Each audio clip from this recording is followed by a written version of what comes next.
Back in 2014, I designed this character to be a Steven Universe fan gem, or gemstone if you will, and I named her Tanzanite after one of my favorite gemstones. I also have a gemstone named Sunstone, and I was able to actually make her in a doll maker game back in the day, which I am not able to do for Tanzanite, and I'm very sad about it, because while the doll maker still exists, it needs a Flash player, and Flash no longer exists, so RIP. So this week, while I was recovering from surgery, I had a lot of time to sit and think about some of my older characters, and I thought that it would be fun to redesign some of my older ones, and I'm starting with her. For a little bit of history, it has always been a trend to make an OC for an established world, especially when the world is as varied and vibrant as Steven Universe was. It was very, very, very common to make a gemstone back in 2013, 2014, and people were so incredibly creative. Look at some of these beautiful designs they made. At the time, they'd only introduced a handful of canon gemstone characters in the show, so it was a playground of creativity. So while I was thinking about her design, I made a little mood board on Pinterest and grabbed some images of things I liked and wanted in her design, along with some Tanzanite gemstones, so I had an idea for her color palette. The first thing I had to do was to sketch out the body and design the updated outfit. There was a bit of trial and error, but once I started to figure out what I wanted, things got a lot easier. I didn't notice until I was halfway through coloring, but I kinda accidentally copied Xena's skirt design, and I didn't notice until I was looking up references of Chakram, which is her weapon and also the weapon that I gave to Tanzanite. I had decided on this weapon because they used them in Tron, and I thought they looked really cool, completely forgetting that. I definitely added too many details to the bodice, but I was having fun and I wanted to do a self-indulgent character redesign, so while it might not work in the universe, I decided to keep those details. After fiddling with her design a bit more, I decided to quickly turn the sketch into a little character reference sheet, and then I added a bonus headshot just because there was an empty space and I didn't know what I wanted to do with it. This way I had a quick reference point for her outfit design, and if I had wanted to take this an extra step further, I would have lined and colored the reference, but I didn't want to do that, and I had the original that I was going to be basing most of the colors off of. While I do like to plan things out, I decided to just wing it for this because I was doing it for fun and I didn't want to get overcumbered in the first steps and then burn out by the end. After I sketched up the pose, I started to do a second sketch layer to refine some of the details. This is where I spent a lot of the time sketching and resketching because the step after this would be the line art. In the future, I want to try a slightly different method where you go in with colored chunks first to help with your design elements, and then from there you refine your design and start painting in the details, and then you can start adding some line art at the end. I like how this method would leave a little bit more room for trial and error, because with line art, once the line art's down, you have to either color it or completely redo it, which is so time consuming. I had really liked the original design at the time when I made her back in 2014, so I wanted to try and keep some of the parts that I liked, but I also desperately wanted to update the overall design.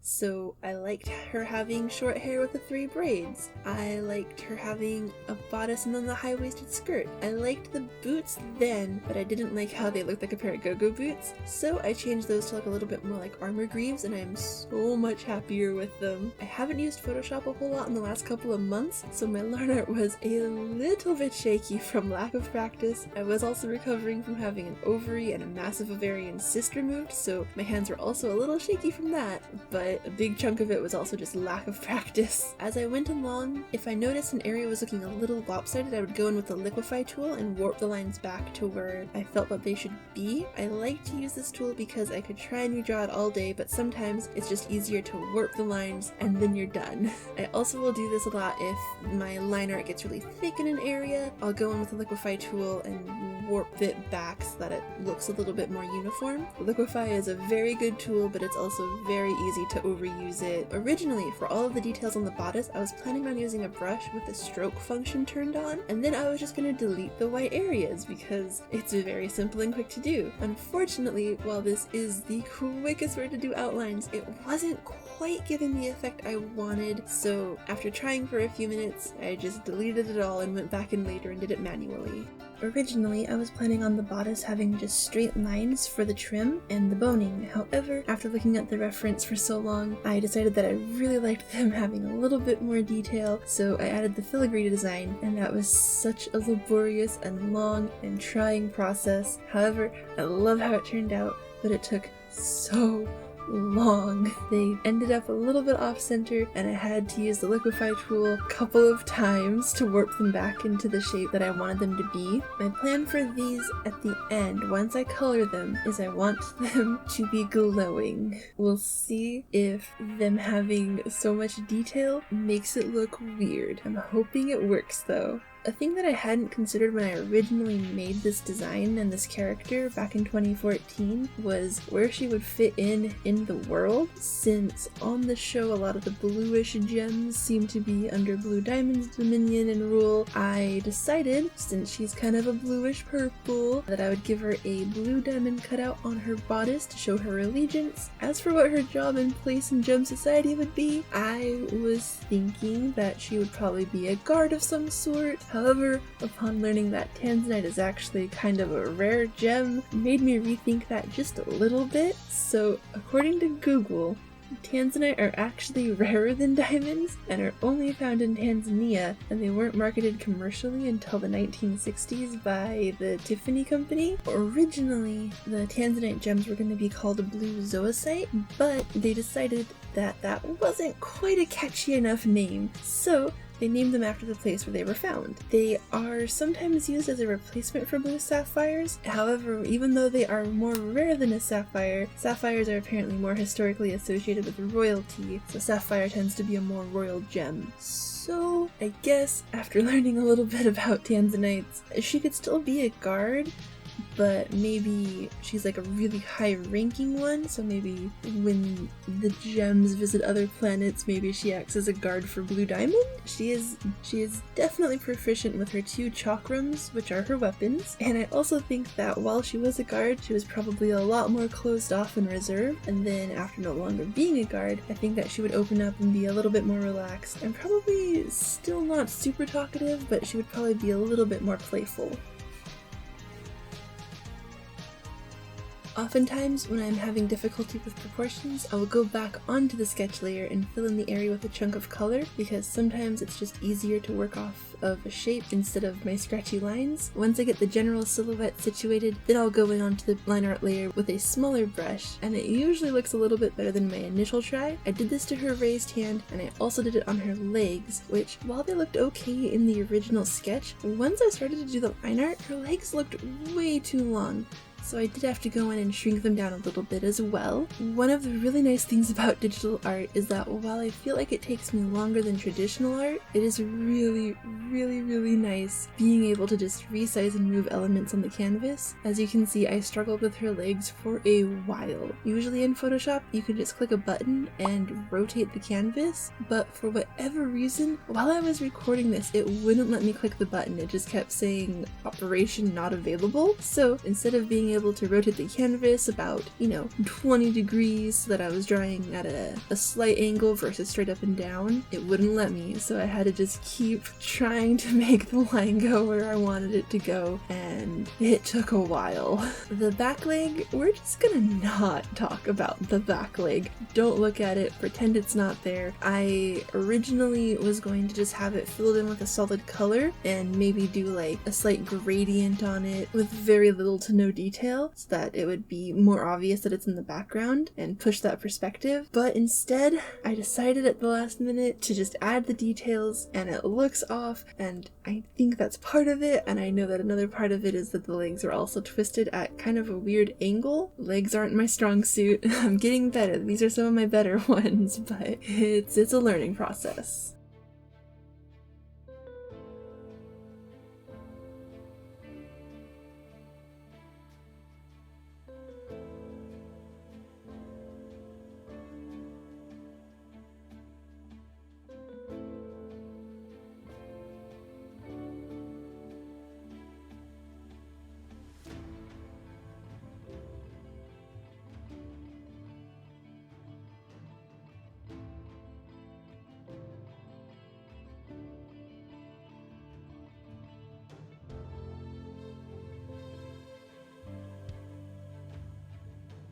Originally in the redesign I had wanted to give her a cape because I thought it would look cool. However, by the time I got to that part of the line art, I realized that it wasn't really fitting into the image, so I decided to scrap it, and I am so happy that I did because it would have definitely cluttered up the design a lot more than it already was.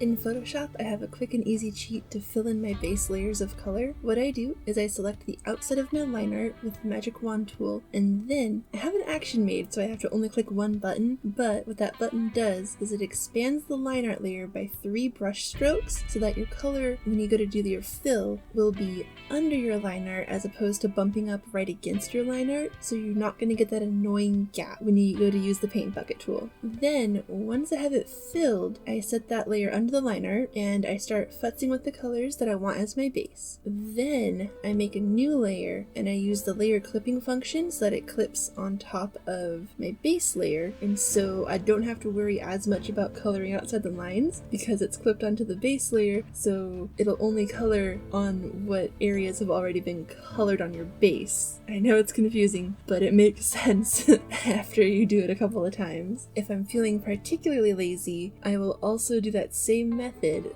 with the selection tool. So I'll take the magic wand tool, and instead of selecting outside of the line art, I'll select inside the line art. So for her hair, for example, I would just go and select each area of the hair, and you can hold down shift when you click to select multiple areas. So I'll select all the areas of the hair, hit my action again, that'll expand my line art, and then fill my line art. And it is so fast, and I highly recommend it. It saves me so much time. And then I just wash, rinse, and repeat this for each area. So I do it for her hair, I do it for her dress, I do it for her boots, I do it for the bodice. Sometimes it is honestly quicker to just go in and manually do it, but if you've got areas that are larger, it's so nice to be able to just click a button and have everything filled. I do have to always go in and do a little bit of editing and filling in manually, because if you've got like some sharp angles, sometimes it won't quite fill those little areas,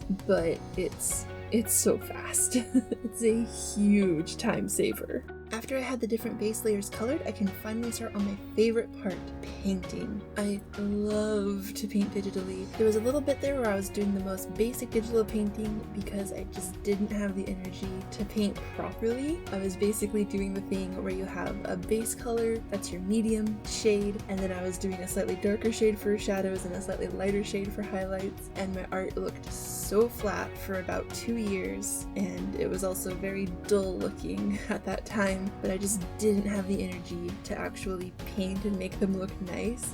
But I've been a lot more energized lately, I've been a lot more into painting, and so I'm finally able to make vibrant paintings again, and I'm so happy. I think it's just because I've been feeling a lot better physically and mentally. So this didn't record the other windows that I had open, but I had one that had my base reference sheet, one that had a tanzanite gem that I was frequently color picking from for her hair and clothes and whatnot. I would color pick and then fill it in, and then I would kind of tweak it so that it worked with what I was going for, and I think it turned out pretty good. I did that for the base of her hair, and then I also did it for the highlights, because the tanzanite gem that I had, it was the dark purpley blue, and then it had this like bright pop of magenta, and so I decided to carry that through my painting, and so there's bright pops of magenta here and there, and then I decided her weapons were going to be glowing a bright blue, and so that's where a lot of the bright blue highlights are coming from. Does the lighting and shading completely make sense? No. Did I have fun doing it? Yes. So it doesn't bother me because I had fun, and that's all that matters. Honestly, I cannot stress enough how happy I am with how this piece turned out and how much fun I had. Are the lines and proportions a little off? Yes. Did I have fun? Again, yes. Absolutely, this is the most fun I have had painting in a long time. Something that I don't normally do to my art is add a background, and I thought that it would be nice for once to have one. So I ripped out the shape behind her. I wanted it to be reminiscent of my tanzanite gemstone reference, and I added a random line at the bottom for some pizzazz apparently. And then I started playing with the colors to make it match and complement her a little bit versus overwhelming her. I think that this also helped the bright magenta rim lighting and the highlights make a little bit more sense. Then it came time to make that bodice glow. To do an easy glow effect in Photoshop, you color in the area you want to have the glow, you duplicate the layer, and then whichever layer is on the bottom, you go to Gaussian blur and you tweak the slider until you get your desired level of glow, and then you just reduce the opacity a little bit, or you can change the colors. It's very easy and straightforward and makes the most beautiful glow effect. Also, while the legs are still a little bit off proportionally, I am so proud of the shading on the boots. I'm so proud of how that turned out. I actually managed to get some shine on the metal and make it look like there's a form under there. It's so delicious. Shading metal is a big weakness of mine, so the fact that I'm actually proud of one of my attempts is a pretty big deal. Normally when it comes to shading metal, I just kinda add a low light, add a highlight, and then dodge and burn it a bunch and hope for the best.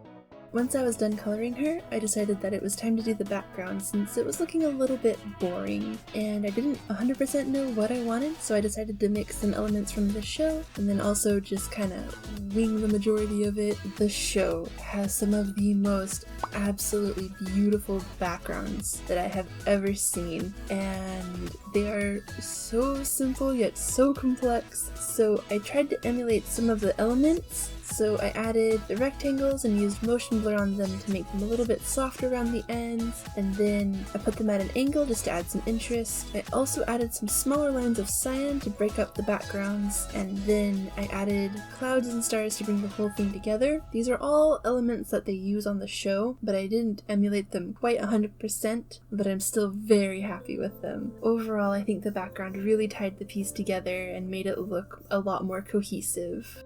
I did a few last minute edits and she was done!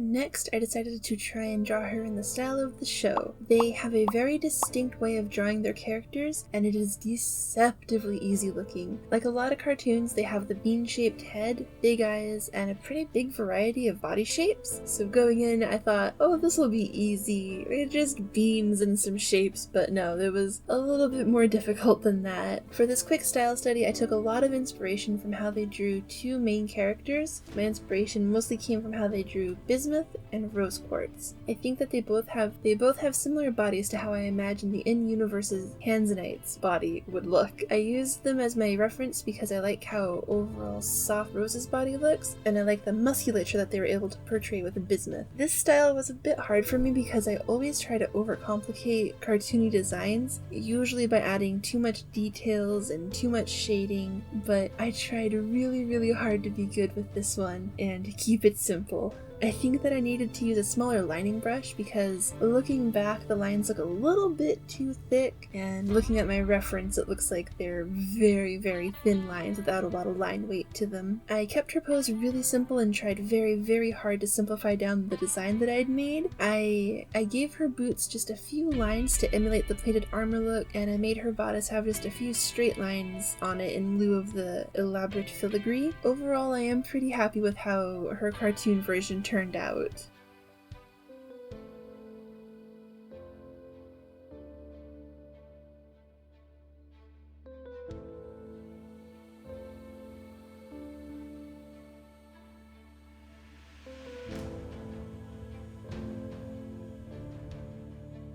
Unfortunately, by the time it came time to make this little cartoony Tanzanite, I was getting kind of tired and had been busy painting her non-cartoony version for the last few days, and I had been painting on it all day prior to this. And I had hit the point where I was just tired and I wanted to be done, but I was pushing myself to finish. So instead of doing the smart thing and taking a break, I just powered through, and I think you can kind of tell. Some of the lines were just not working no matter how hard I tried, so I went in with a pen tool and did a lot of copy, paste, flip, rotating, etc. It's not the best, and I think it's pretty noticeable in some places that I just copy pasted an area, like her leg for example, but it's fine for this cute little cartoony version. It was just a quick little illustration, so I don't feel bad about it at all. Once the lines were done, I did my favorite little hack and selected the outside of the line art with my magic wand tool, and then I ran my action that expands the area by 3 pixels, inverts the selection, and fills it with a color. From there, I color picked from from my finished design for her skin, hair, clothing, etc. In the show, they use a more muted color palette, so for this image that I was trying to emulate in the show, I tried to tone down her colors just a little bit to make them match better. Now, since I can't just let something be flat colored, I did some very simple shading on her. I made a new layer and filled in some areas of shadow, and then I set that layer to soft light. This gave her a little bit of dimension and the illusion of some shading, which made me happy, but I do wish that I'd been able to shade her completely. However, since the show doesn't have much shading on the characters, neither does she. Once that was all said and done, I imported the same background I used on my first painting. I tweaked some of her colors a little bit more, added a few final details, and we were done. Overall, I am so happy with how her redesign turned out, and I hope that you enjoyed watching the process, both of me redesigning her original form and making this cute little cartoon version. I have a lot of character designs that are older, and I would love to update some of their designs, and I think I'm going to try and slowly tackle those throughout the summer. Hope you have a good day. Bye!